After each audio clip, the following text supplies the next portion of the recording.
부산에 가면 국립 일제강제동원 박물관이라고 하는 박물관이 있습니다. 일제강점기에 일본에 의해서 강제동원되었던 한국인이 대부분 부산항을 통하여 국외로 나가게 되었다고 합니다. 그 중에 약 22%가 경상도 출신이라고 합니다. 그래서 이 강제동원에 대한 박물관을 어디에 만들까 하다가 부산에 만들게 되었다고 합니다. 강제동원이란 일본이 제국주의 침략을 벌이면서 실행한 인적, 물적 동원 및 자금 통제를 통틀어서 일컫는 말입니다. 이는 일제가 침략을 자행했었던 대부분의 지역에서 만행되고 자행되었던 일이었습니다. 특히 1937년 일본이 중국과 전쟁을 벌이는데 중일전쟁이 시작이 되고 1년이 지난 후에 그들은 국가 총동원법이라는 것을 만들어 놓고 그 법에 따라서 여러 가지 강제적으로 수탈할 수 있는 수많은 법을 만들어서 사람들을 징용으로 빼가고 국민들을 그리고 식민지들을 수탈했다고 합니다. 한국에서 자행된 강제동원으로 피해를 입은 한국 사람들이 몇 명이나 되겠습니까? 박물관 자료에 따르면 약 780만 명에 달한다고 합니다. 이 중에는 중복된 인원도 물론 있지만 여러 가지 통계 자료에서 자신들이 준 피해를 감추기 위해서 생략되거나 감추어진 자료도 적지 않다라는 것이 중론입니다. 당시에 한국 인구가 약 2,500만 명이라고 합니다. 그렇다고 한다면 당시 한국 사람들 중에 전체의 3분의 1이 강제징용에 의해서 피해를 당했다는 이야기입니다. 특별히 반인륜적 범죄로 알려진 성동원, 이른바 위안부 피해는 명부나 통계가 발견되지 않아서 그 규모가 얼마나 컸는지 짐작조차도 하지 못하고 있다고 합니다. 1944년 일본은 여자 정신근로령이라고 하는 법을 제정을 하는데 10대 초반의 소녀들을 강제 노동에 동원하기 위해서 만들어진 법이었습니다. 총독부를 통해서 알선지도라고 하는 것을 하였는데 학생들에게 꿈과 미래를 심어주어야 했을 담임선생님, 교장선생님들이 감언이설로 어린 소녀들을 유혹하고 그들을 강제동원과 인신매매에 팔려가게 했었던 것입니다. 그렇게 징용에 끌려간 소녀들의 나이는 12살에서 16살이었습니다. 강제동원 피해자 중 일부는 포로 감시원으로서 부역을 하였습니다. 연합군 포로가 당시에 12만 명이 넘었는데요. 조선인 3,000명 이상이 연합군 포로를 감시하는 포로 감시원 역할을 했다고 합니다. 그런데 일본이 패전하고 나니까 전번 재판소가 열렸죠. 거기에서 상당수의 조선인들이 전쟁 가해자로 징역형을 받고 심지어 사형에 언도되었습니다. 침략당한 나라의 강제동원 피해자가 전쟁 가해자로 둔갑한 사건이었습니다. 일제의 패망은 2번에 걸친 원자폭탄 투하의 결과였죠. 일본은 자신들이 원자폭탄의 유일한 피해자다라고 주장을 합니다. 또한 그 두 도시의 참상을 세계에 알리며 반전 평화를 외치고 있습니다. 하지만 이는 어처구니 없는 전쟁 피해자 코스프레에 불과할 뿐입니다. 피해자는 일본 사람들에게만 일어난 것이 아니었습니다. 원자폭탄 투하 당시 두 도시에서 강제징용으로 일을 하고 있었던 한국 사람들, 그래서 원폭 투하에 피해를 받은 사람이 최소 7만 명이 넘는다고 합니다. 그 중에 4만 명이 그 해를 넘기지 못하고 사망하였습니다. 원폭 피해 사망자가 총 12만 명이었는데 그 중에 3분의 1이 조선 사람이었다는 것입니다. 그들이 원하지도 않고 강제로 끌려가서 그곳에서 원자폭탄에 희생이 된 것이었습니다. 일본은 피해자가 아닙니다. 원자폭탄은 일본의 반인륜적 범죄의 결과였고 일본은 여기에 대해서 철저한 반성을 하고 책임을 져야만 합니다. 그러나 전쟁을 철저히 반성했었던 독일과는 달리 일본은 단 한 번도 전쟁에 대해서 진정한 피해 사과를 한 일이 없었습니다. 더욱이 이후로도 반세기가 넘도록 대한민국에 대한 경제 침략을 자행하고 있습니다. 그리고 그 최종적인 형태로서 일본은 지난 2일 한국을 화이트리스트에서 배제를 하면서 경제 도발을 일으켰습니다. WTO를 위시하는 자유무역 체제, 이 체제에 대한 역행이고 역사에 대한 반성이 없는 만행이라고 할 수 있을 것입니다. 일본은 지금 2020년에 동경올림픽을 준비하고 있죠. 그런데 일본은 올림픽 조직위 사이트에 자신들의 지도를 올려놓으면서 우리나라 땅인 독도를 버젓이 자기네 땅으로 그 지도에 올려놓고요. 그 독도의 명칭을 다케시마라고 하였습니다. 일본해와 동해가 항상 병기되도록 국제사법재판소에서 명령을 내렸지만 동해에다가는 일본해라고만 자신의 명칭만을 거기에다가 기록을 해놓음으로써 또다시 한번 대한민국의 국권을 침해하고 있습니다. 과연 일본이 올림픽을 평화의 제전으로 생각하고 있는가 의구심이 드는 부분입니다. 돌아오는 목요일이면 광복 74주년을 맞이합니다. 올해 광복절을 맞이하는 한국인들의 마음은 유달리 결연합니다. 사지 않겠습니다. 가지 않겠습니다. 대한민국 국민의 자발적인 일본 제품 불매운동은 벌써 한 달째 이어지고 있습니다. 70년이 넘도록 끊지 못했던 속박, 정치와 군사적 속박을 넘어선 경제적 속박으로부터 해방되어야 한다고 저마다 다짐하고 있는 것입니다. 특별히 올해는 3.1운동 100주년을 기념하는 해입니다. 무거운 마음으로 오늘 주일 설교 말씀을 준비하는데 오늘 본문의 말씀이 다가왔습니다. 대한민국은 경제 규모로 따지면 세계 11위에 해당됩니다. 외환보유고 4천억 달러를 한국에 보유하고 있고요. 외환보유고가 세계 9위입니다. 1인당 국민소득 3만 불을 넘었고요. 전 세계 29위, 그것도 인구가 1,000만이 넘는 나라만 계산을 하자면 대한민국은 10위권에 해당되는 그러한 나라입니다. 그러나 안타깝게도 한국의 주변국들, 너무나도 강한 나라들 틈에 끼어 있습니다.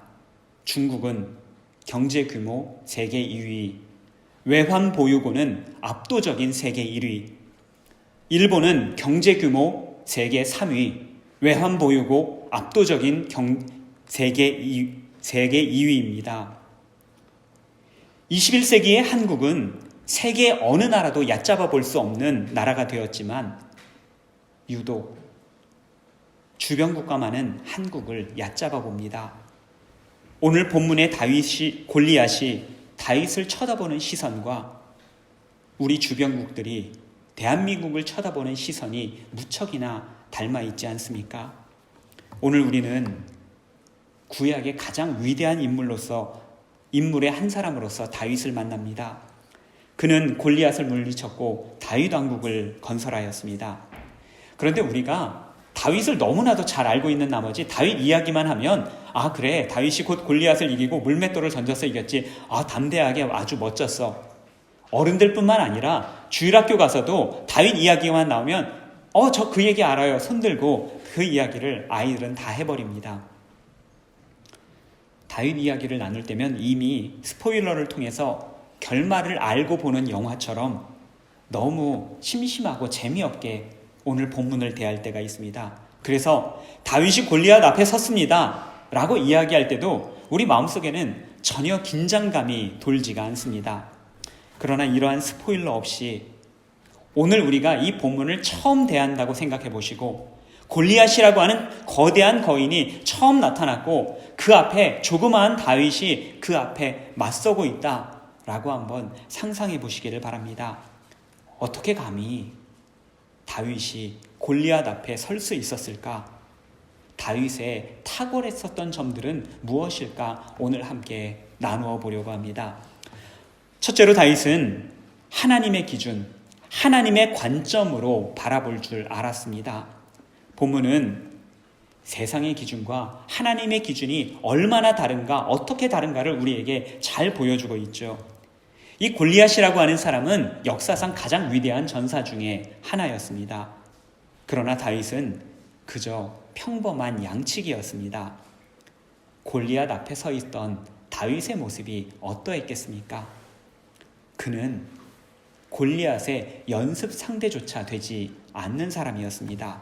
42절을 보면 다윗에 대한 골리앗의 관점이 아주 잘 드러나 있습니다. 42절 말씀입니다. 그 블레셋 사람이 둘러보다가 다윗을 보고 업신여기니 이는 그가 젊고 붉고 용모가 아름다움이라. 다윗에 대한 세 가지 묘사가 있었습니다. 젊고 붉고 얼굴에 홍조가 돌았나 보죠. 그리고 아름다웠다. 마치 BTS 미소년들을 연상케 하는 그러한 말씀입니다. 다윗은 골리앗과 같은 용사와는 거리가 먼 사람이었습니다. 용사라면 어떤 모습이어야 하겠습니까? 우리가 생각되는, 연상되는 용사는 어떠한 모습입니까? 좀 우락부락하고 키가 크거나 덩치가 크고요. 짐승남이라고 하는 말을 들어보셨습니까? 가슴이나 이렇게 몸에 털도 북실북실 나 있고, 그리고 얼굴이나 몸에 흉측한 흉터 한두 개쯤은 있어서 강인한 인상을 주는 사람, 이런 사람이라면 용사답다라고 하지 않겠습니까? 그런 면에서 보자면, 세상의 관점에서 보자면 다윗은 용사로서 전혀 자격이 없는 사람이었습니다. 그래서 골리앗은 다윗을 그렇게 업신여겼던 것입니다. 그러나 하나님께서 보시는 관점은 세상 사람들이 보는 관점과는 전혀 달랐습니다. 사무엘상 16장을 보게 되면 사무엘이 하나님의 명령을 받아서 다윗의 집을 찾아가는 장면이 등장합니다. 사무엘은 이새의 아들들 중에서 장차 왕이 될 사람에게 기름을 부을 예정이었습니다. 이새의 아들들을 보니까 하나같이 용모가 준수하고 괜찮았습니다. 첫째 아들부터 사무엘 앞을 지나가는데 그들을 바라보는 사무엘의 마음이 흡족했습니다. 사무엘이 마음속으로 물어봤죠. 하나님, 이 사람입니까? 하나님께서는 대답하지 않으셨습니다. 내가 그를 버렸다라고만 답을 하셨죠. 그러면서 하나님께서 사무엘에게 하신 말씀이 있습니다. 사무엘상 16장 7절 하반절의 말씀입니다. 내가 보는 것은 사람과 같지 아니하니 사람은 외모를 보거니와 나 여호와는 중심을 보느니라. 이새는 사무엘 앞에 아들들을 다 불러 모았습니다. 하지만 다윗만은 제외를 하였습니다. 사무엘은 이새에게 물어보았죠. 이 아들들이 너희 아들 전부냐? 다 모인 것이냐? 그랬더니 이새가 이렇게 대답을 합니다. 아직 막내가 있는데 그는 양을 지키나이다. 여기서 막내라고 하는 말은 히브리어로 하카톤이라는 말로 사용이 됩니다. 이 하카톤이라는 말은 나이가 어린 사람을 일컫는 말이기도 하지만 동시에 체구가 작거나 가장 연약한 사람을 일컫는 말이고 가장 변변치 못한 사람, 말제, 꼴등을 일컫는 그러한 표현이었습니다. 아버지의 눈에도 다윗은 아들들 중에 가장 변변치 못한 아들이었다라고 하는 것입니다. 가족이 보는 눈도 세상이 보는 눈과 별반 차이가 없을 수도 있다라는 것입니다. 하나님께서 보시는 관점과는 근본적으로 달랐던 것입니다. 다윗이 골리앗 앞에 섰습니다. 사람들은 저거 하룻강아지 범무서운 줄 모르고 골리앗 앞에 나섰네. 몇 초 만에 죽나 보자. 28절을 보면요. 큰형 엘리압이 다윗에게 야단을 칩니다. 너는 교만하고 완악한 놈이다. 너가 어떻게 그런 말을 함부로 하느냐? 책망을 하였습니다. 31절을 보면 사울 왕이 다윗에게 너는 소년이고 그는 어려서부터 용사였다. 다윗을 평가절하하였습니다. 그러나 다윗은 반복되는 부정적인 평가에도 세상 사람들의 관점에 자기 자신을 맡기지 않았습니다. 다윗이 골리앗 앞에 당당히 설 수 있었던 것은 그가 세상의 관점에서 자신을 바라본 것이 아니라 하나님의 관점에서 자신을 바라보았기 때문입니다. 이것이 바로 다윗을 위대하게 만든 것입니다. 찰스 알렌이라는 사람은 더욱 풍성한 생활이라고 하는 책에서 다음과 같이 말하였습니다. 다윗이 거인과 맞섰던 최후의 인물은 아니다. 사실 우리는 각자 거인을 모시고 있으며 그로 인하여 열등감을 키우고 있다. 가나안에 들어갔던 이스라엘의 첩자들은 열등감 때문에 자신을 메뚜기로 보았다. 사람들은 누구나 자기만의 거인을 앞에 두고 살아갑니다. 직장 상사가 거인이 될 수도 있습니다. 학위 논문이 때로는 거인처럼 느껴지기도 하고요. 불확실한 진로가 거인처럼 다가오기도 합니다. 우리를 둘러싸고 있는 스위스의 문화와 환경에 적응해서 살아가는 것, 살아가야 하는 이 과제가 때로는 거인처럼 느껴지기도 합니다. 독일어 공부, 독일어 시험을 패스해야 되는 것, 때때로 거인처럼 힘겨운 상대가 되기도 합니다. 여러분들은 그 거인들을 어떻게 맞서면서 살아가고 계십니까? 오늘 본문의 다윗이 보여준 거인을 맞서는 방법은 위대하신 하나님의 시선을 갖는 것입니다. 하나님께서 바라보시는 관점으로 자신을 바라보고 세상을 바라보는 것입니다. 이 관점을 가질 때 우리는 비로소 다윗과 같이 담대하게 세상으로 나아갈 수 있습니다. 국제관계를 바라보는 시선 역시 하나님의 관점을 품어야 합니다. 우리는 일본을 싫어하지 않습니다. 일본 사람을 미워하지 않습니다. 한국인의 분노는 잘못을 인정하거나 뉘우치지 않는 일본 우익 정치인들 또한 이에 동조하는 일부 일본인들을 향한 것입니다. 더 나아가 이러한 한국인들의 분노는 정죄를 위한 것이 아니라 용서와 화해를 위한 첫걸음입니다. 한국의 주변 국가들, 일본이나 중국이나 미국은 모두 세계에서 가장 강력한 나라들입니다. 세상의 관점으로 보고 힘으로 보자면 한국이 우습게 보일 수밖에 없을 것입니다. 그러나 대한민국이 과거처럼 고분고분 사대하지 않고 당당하게 강대국 앞에 서기를 바라는 것은 우리에게, 우리 조국 대한민국에게 하나님께서 주신 사명이 있기 때문입니다. 20세기 인류의 아픔을 온몸으로 담당하고 극복해온 대한민국을 통하여 하나님께서 인류에게 하실 일이 있기 때문입니다. 8월 15일은 대한제국이 독립한 날입니다. 그러나 우리는 그날을 독립절이라고 하거나 해방절이라고 부르지 않습니다. 광복절입니다. 광복절이란 새로운 빛을 되찾은 날이라는 뜻입니다. 새로운 빛 가운데 세상을 새롭게 바라보는 날이 바로 광복절입니다.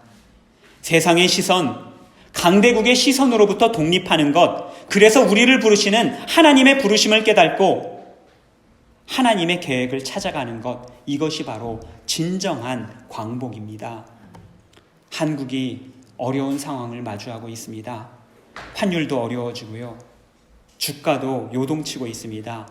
경제 성장률 전망이라는 것도 굉장히 낮아졌습니다. 한국이 골리앗 앞에 선 다윗처럼 보일 때 우리가 해야 할 일은 조국을 위해서 기도하는 것입니다. 거인을 두려워하지 않고 하나님의 마음을 갖고 하나님의 시선을 갖는 대한민국이 되도록 대한민국을 위해서 기도하는 것입니다. 또한 우리 역시 우리를 둘러싸고 있는 스위스 사회가 거인처럼 보일 때, 우리 앞에 과제가 거인처럼 보일 때 하나님의 관점으로 세상을 보고 우리 자신을 바라볼 수 있는 저와 여러분 되시기를 바랍니다. 둘째로 다윗은 하나님의 이름으로 나아갔습니다. 45절의 말씀입니다. 다윗이 블레셋 사람에게 이르되 너는 칼과 단창으로 내게 나아오거니와 나는 만군의 여호와의 이름 곧 내가 모욕하는 이스라엘 군대의 하나님의 이름으로 내게 나아가노라. 골리앗은요, 용사의 풍모를 갖췄을 뿐만 아니라 용사가 갖추어야 될 모든 도구들을 잘 갖추고 있는 사람이었습니다. 17장 5절부터 7절까지에 보게 되면 무려 3절에 걸쳐서 이 골리앗이 어떠한 전쟁 아이템을 갖추고 있는가 우리에게 잘 설명을 해주고 있습니다. 골리앗이 입은 갑옷의 무게가 5,000세겔이었다고 합니다. 오늘날의 단위로 환산을 하면 약 57kg에 해당하는 갑옷입니다. 저라면 그 안에서 깔려 있었을 것입니다. 그가 창을 들고 있었는데 창 끝에 달려있는 칼날만 무게가 7kg나 되었다고 합니다. 거기에 방패를 들고 있는 사람들이 골리앗의 몸을 함께 지켜주고 있었습니다. 한편 사무엘상 13장을 보게 되면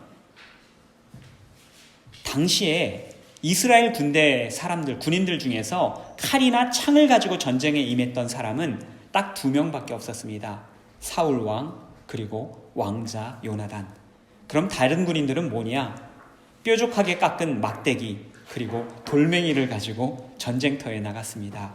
어떻게 보면 참으로 미개해 보이는 이스라엘 군대였던 것입니다. 이렇게 미개했던 이스라엘 군인들의 눈에 골리앗은 어떻게 보였겠습니까? 영화나 만화에서만 볼 수 있는 아이언맨, 완벽하게 무장을 갖추어서 꿈쩍도 할 수 없는 무적의 전투 머신처럼 보이지 않았겠습니까? 골리앗의 무기는 용사라면 누구나 탐냈을 만한 그러한 최고의 아이템이었습니다. 그것을 바라보는 용사들은 저마다 그 골리앗의 무기가, 갑옷이 골리앗을 지켜줄 것이다 생각을 했었던 것입니다. 그러나 골리앗의 갑옷과 무기는 그의 생명을 보호해주지 못했습니다. 사랑하는 교우 여러분, 여러분은 여러분 자신을 무엇으로 보호하고 계십니까? 여러분의 생명을 지키기 위해서, 여러분의 영혼을 지키기 위해서 여러분들은 무엇을 손에 쥐고 계시고 무엇을 추구하고 계십니까? 사람들은 대체로 비슷한 것들을 추구하면서 살아갑니다. 재물을 추구하고요, 권력과 지위를 추구하고요, 다양한 인간관계를 추구합니다. 그것으로 자신의 힘과 능력을 과시하면서 살아가는 사람들도 있습니다. 힘들고 어려운 시절에 그것이 자신을 지켜줄 것이라고 사람들은 믿고 살아갑니다. 물론 그러한 것들이 약간의 도움은 될 수 있습니다. 하지만 그것들은 결코 우리의 생명을 보존시켜 주지는 못합니다. 우리의 영혼을 지켜주지는 못할 것입니다. 다윗에게는 골리앗과 같은 갑옷과 무기가 없었습니다. 그는 용사가 아니라 평범한 양치기에 불과했기 때문입니다. 그걸 본 사울 왕은 다윗에게 용사의 갑옷, 자신이 가지고 있는 용사의 갑옷과 그리고 칼을 건네주었습니다. 보통의 군인이라면 평생 한 번도 만져보지 못할 귀한 갑옷과 무기였습니다. 그런 갑옷과 칼이라면 전투력과 방어력이 몇 배는 증가할 것 같지 않았겠습니까? 그러나 그 귀한 갑옷과 칼이 다윗에게는 맞지 않았습니다. 다윗은 오히려 양을 칠 때 사용했었던 도구들을 손에 들었습니다. 막대기와 매끄러운 돌 5개, 그리고 손에 물매를 들었습니다. 사람들은 모두가 다윗이 용사가 되기를 바랬습니다. 용사가 되어서 골리앗과 싸우기를 바랬습니다. 그래야 골리앗과 싸워서 조금이라도 상대를 해볼 수 있지 않겠는가 생각했었던 것입니다. 그러나 다윗은 자신의 본연의 모습으로 돌아갔습니다. 늘 하나님과 함께 했었던 양치기의 모습으로 돌아갔습니다. 하나님께서 그에게 주신 은사였습니다. 달란트였습니다. 그를 부르시는 부르심이었습니다. 빛나는 갑옷도 아니었고 빛나는 칼도 아니었습니다만 다윗은 하나님께서 그에게 이미 주신 것들을 붙들었습니다. 그리고 하나님의 부르심 안에서 하나님의 이름을 불렀습니다. 하나님께서 우리에게 원하시는 것이 있습니다. 하나님께서 우리에게 원하시는 것은 세상과 똑같은 방식으로 경쟁하는 것이 아닙니다. 우리의 힘으로 거인과 맞서 싸워 이기는 것을 하나님께서 원하시는 것이 아닙니다. 하나님께서 우리에게 원하시는 것은 다윗처럼 하나님의 이름을 우리가 과연 부르고 있는가 하는 것입니다. 하나님께 초점을 맞추고 있는가, 아니면 거인에게 초점을 맞추고 싸우고 있는가, 이 싸움의 핵심이 바로 여기에 있었습니다. 세상의 도전이 세찬 파도처럼 다가올 때 하나님께서 우리에게 원하시는 것이 있습니다. 다가오는 파도 너머에 계신 하나님을 바라보는 연습을 하는 것입니다. 이를 악물고 파도를 버텨내는 것이 아니라 파도와 상관없이 의연하게 하나님 바라보기를 우리 하나님께서는 원하십니다. 하나님께 초점을 맞추고 하나님의 이름만 붙들고 나아가기를 원하십니다. 그때 하나님께서는 우리에게 이미 허락하신 것들로 우리를 구원하실 것입니다. 우리를 향한, 우리 삶을 향한 하나님의 계획을 이루어 주실 것입니다. 이제 말씀을 마치려고 합니다. 골리앗 앞에 다윗은 어떤 마음으로 그 앞에 섰겠습니까? 다윗이라고, 그가 골리앗을 이긴 용사라고 해서 다윗의 마음속에 담대함만이 있었겠습니까? 그 마음속에 조금의 두려움도 없었겠습니까? 믿음이 있으면 과연 우리 믿는 사람들은 항상 아무 두려움 없이 살아갑니까? 조금도 떨리지 않습니까? 믿음으로 기도하면서 나아가면 면접에서도 떨리지 않고 시험도 잘 보게 됩니까? 아니던데요. 떨리던데요. 어떤 분들은 저한테 목사님 어떻게 이렇게 매주일 말씀을 이렇게 잘 하세요?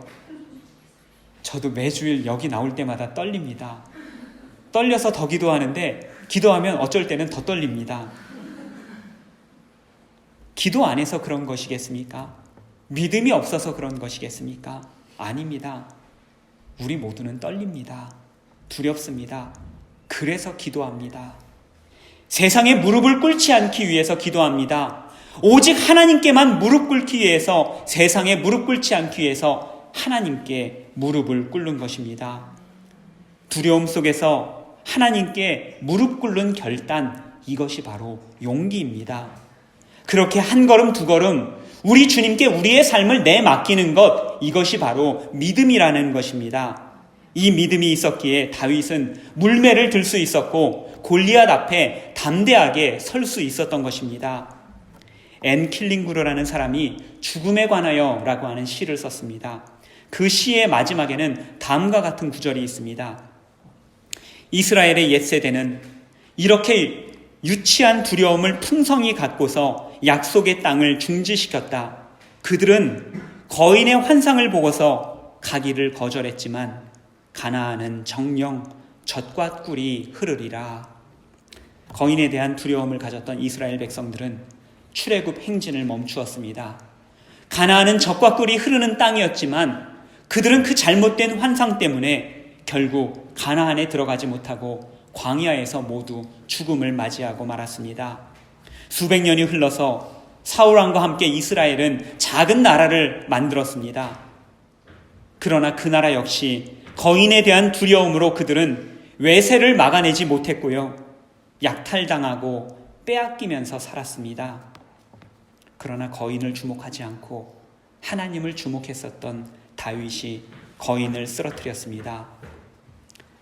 다윗은 세상의 시선에 흔들리지 않았습니다. 세상이 추구하는 것을 따라가지 않았습니다. 그는 하나님께서 바라보시는 눈으로 세상과 자신을 바라보았습니다. 하나님께서 부르시는 부르심을 따라 나아갔습니다. 자신이 가진 은사나 달란트대로 하나님의 이름을 부르면서 나아갔습니다.